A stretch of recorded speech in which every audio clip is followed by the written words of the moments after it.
नमस्कार दोस्तों, आशा की पाठशाला में आप सभी का स्वागत है।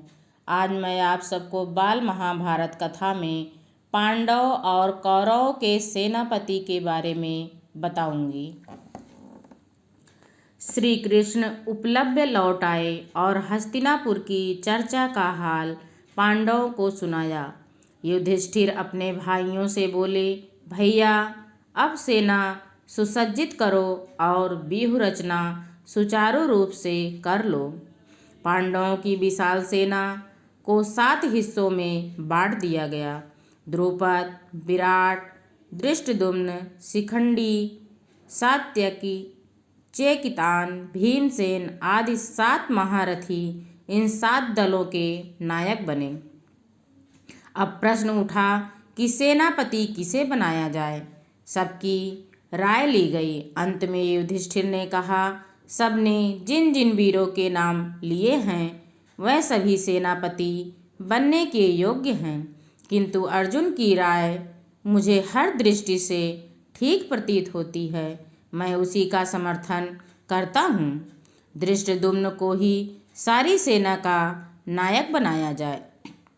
वीर कुमार धृष्टद्युम्न को पांडवों की सेना का नायक बनाया गया और उसका विधिवत अभिषेक किया गया। अपने कोलाहल से दिशाओं को गुजाती हुई पांडवों की सेना मैदान में आ पहुंची। उधर कौरवों की सेना के नायक थे भीष्म पितामह। भीष्म ने कहा, युद्ध का संचालन करके अपना ऋण अवश्य चुका दूंगा। लड़ाई की घोषणा करते समय मेरी सम्मति किसी ने नहीं ली थी। इसी कारण मैंने निश्चय कर लिया था कि जानबूझकर स्वयं आगे होकर पांडुपुत्रों का वध मैं नहीं करूंगा। कर्ण तुम लोगों का बहुत ही प्यारा है। शुरू से ही वह मेरा तथा मेरी सम्मतियों का विरोध करता आया है। अतः अच्छा हो कि अगर वह सेनापति बन जाए, इससे मुझे कोई आपत्ति नहीं होगी। कर्ण का उद्दंड व्यवहार भीष्म को सदा से ही बहुत खटकता रहता था। कर्ण ने भी हठ कर लिया था कि जब तक भीष्म जीवित रहेंगे तब तक वह युद्ध भूमि में प्रवेश नहीं करेगा। भीष्म के मारे जाने के बाद ही वह लड़ाई में भाग लेगा और केवल अर्जुन को ही मारेगा। दुर्योधन ने सब सोच समझकर पितामह भीष्म की शर्त मान ली और उन्हीं को सेनापति नियुक्त किया। फलतः कर्ण तब तक के लिए युद्ध से विरत रहा। पितामह के नायकत्व में कौरव सेना समुद्र की भांति लहरें मारती हुई कुरुक्षेत्र की ओर प्रवाहित हुई। इधर युद्ध की तैयारियां हो रही थीं और उधर एक रोज बलराम पांडवों की छावनी में एकाएक जा पहुँचे। बलराम जी ने अपने बड़े बूढ़े विराट राज और द्रुपद को विधिवत प्रणाम किया और धर्मराज के पास बैठ गए। वह बोले, कितनी ही बार मैंने कृष्ण को कहा था कि हमारे लिए तो पांडव और कौरव दोनों ही एक समान हैं। इसमें हमें बीच में पड़ने की आवश्यकता नहीं है, पर कृष्ण ने मेरी बात नहीं मानी। अर्जुन के प्रति उनका इतना स्नेह है कि उसने तुम्हारे पक्ष में रहकर युद्ध करना भी स्वीकार कर लिया। जिस तरफ कृष्ण हो उसके विपक्ष में मैं भला कैसे जाऊं। भीम और दुर्योधन दोनों ने ही मुझसे गदा युद्ध सीखा है। दोनों ही मेरे शिष्य हैं। दोनों पर मेरा एक जैसा प्यार है। इन दोनों कुरुवंशियों को यूं आपस में लड़ते मरते देखना मुझसे सहन नहीं होता है।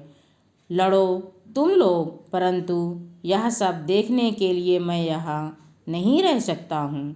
मुझे अब संसार से विराग हो गया है, अतः मैं जा रहा हूँ। युद्ध के समय सारे भारतवर्ष में 2 ही राजा युद्ध में सम्मिलित नहीं हुए और तटस्थ रहे एक बलराम और दूसरे भोजकट के राजा रुक्मी। रुक्मी की छोटी बहन रुक्मिणी श्री कृष्ण की पत्नी थी। कुरुक्षेत्र में होने वाले युद्ध के समाचार सुनकर रुक्मी और अक्षौहिणी सेना लेकर युद्ध में सम्मिलित होने को गया। उसने सोचा कि यह अवसर वासुदेव की मित्रता प्राप्त कर लेने के लिए ठीक होगा। इसलिए वह पांडवों के पास पहुंचा और अर्जुन से बोला, पांडुपुत्र, आपकी सेना से शत्रु सेना कुछ अधिक मालूम होती है। इसी कारण मैं आपकी सहायता करने आया हूँ। यह सुनकर अर्जुन हंसते हुए रुक्मी से बोला, राजन, आप बिना शर्त के सहायता करना चाहते हैं तो आपका स्वागत है, नहीं तो आपकी जैसी इच्छा। यह सुनकर रुक्मी बड़ा क्रुद्ध हुआ और अपनी सेना लेकर दुर्योधन के पास चला गया। रुक्मी ने दुर्योधन से कहा, पांडव मेरी मदद नहीं चाहते हैं, इस कारण मैं आपकी सहायता हेतु आया हूँ। पांडवों ने जिसकी सहायता स्वीकार नहीं की, हमें उसकी सहायता स्वीकार करने की जरूरत नहीं है। यह सुनकर दुर्योधन ने भी रुक्मी की सहायता ठुकरा दी। बेचारा रुक्मी दोनों तरफ से अपमानित होकर भोजकट वापस लौट गया। रुक्मी कर्तव्य से प्रेरित होकर नहीं, बल्कि अपनी प्रतिष्ठा बढ़ाने के उद्देश्य से कुरुक्षेत्र गया और अपमानित हुआ। कुरुक्षेत्र के मैदान में दोनों तरफ की सेनाएं लड़ने को तैयार खड़ी थीं। उन दिनों की रीति के अनुसार दोनों पक्ष के वीरों ने युद्ध नीति पर चलने की प्रतिज्ञाएं ली। कौरव की सेना की व्यूह रचना देखकर युधिष्ठिर ने अर्जुन को आज्ञा दी, एक जगह सब वीरों को इकट्ठे रहकर लड़ना होगा, अतः सेना को सूचीमुख सुई की नोक के समान व्यूह में सज्जित करो। इस प्रकार दोनों पक्षों की सेनाओं की व्यूह रचना हो गई। अर्जुन ने युद्ध के लिए तैयार हुए वीरों को देखा तो उनके मन में शंका हुई कि हम यह क्या करने जा रहे हैं। उसने अपनी यह शंका श्री कृष्ण पर प्रकट की। तब अर्जुन के इस भ्रम को दूर करने के लिए श्री कृष्ण ने कुरुक्षेत्र में जिस कर्मयोग का उपदेश दिया वह तो विश्वविख्यात है। सब लोग इसी की राह देख रहे थे कि तब युद्ध शुरू हो। पर एकाएक पांडव सेना के बीच में हलचल मच गई।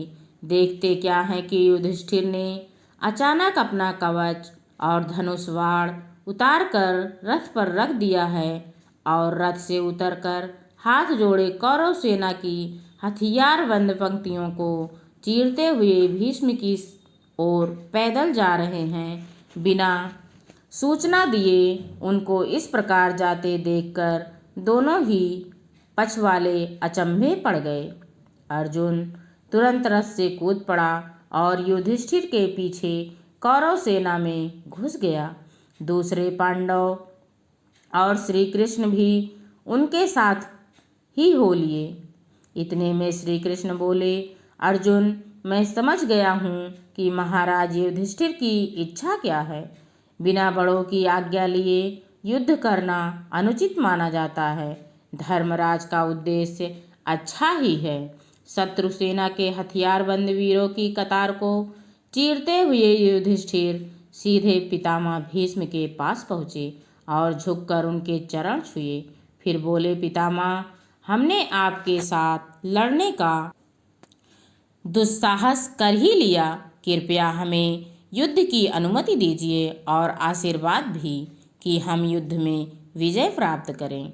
भीष्म बोले, बेटा युधिष्ठिर, मुझे तुमसे यही आशा थी। मैं स्वतंत्र नहीं हूँ, विवश होकर मुझे तुम्हारे विपक्ष में रहना पड़ रहा है। फिर भी मेरी यही कामना है कि रण में विजय तुम्हारी हो। भीष्म की आज्ञा और आशीर्वाद प्राप्त कर लेने के बाद युधिष्ठिर आचार्य द्रोण के पास गए और परिक्रमा करके उनको दंडवत किया। आचार्य ने आशीर्वाद देते हुए कहा, मैं भी कौरवों के अधीन हूँ, उनका साथ देने को विवश हूँ।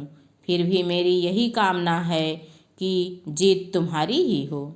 आचार्य द्रोण ने आशीष लेकर धर्मराज ने आचार्य कृप और मद्रराज शल्य के पास जाकर उनके भी आशीर्वाद प्राप्त किए और सेना में लौट। युद्ध शुरू हुआ तो पहले बड़े योद्धाओं में द्वंद्व होने लगा। बराबर की ताकत वाले एक ही जैसे हथियार लेकर दो दो की जोड़ी में लड़ने लगे। अर्जुन के साथ भीष्म, सात्यक के साथ कृतवर्मा और अभिमन्यु बृहत्पाल के साथ भिड़ गए। भीमसेन दुर्योधन से जा भिड़ा। युधिष्ठिर शल्य के साथ लड़ने लगे। धृष्टद्युम्न ने आचार्य द्रोण पर सारी शक्ति लगाकर हमला बोल दिया और इसी प्रकार प्रत्येक वीर युद्ध धर्म का पालन करता हुआ द्वंद्व करने लगा। भीष्म के नेतृत्व में कौरव वीरों ने 10 दिन तक युद्ध किया। 10 दिन के बाद भीष्म आहत हुए और द्रोणाचार्य सेनापति नियुक्त किए गए। द्रोणाचार्य भी जब खेत रहे तो कर्ण को सेनापतित्व ग्रहण करना पड़ा। 17वें दिन की लड़ाई में कर्ण का भी स्वर्गवास हो गया। इसके बाद शल्य ने कौरवों का सेनापति बनकर सेना का संचालन किया। इस प्रकार महाभारत का युद्ध कुल 18 दिन चला। धन्यवाद।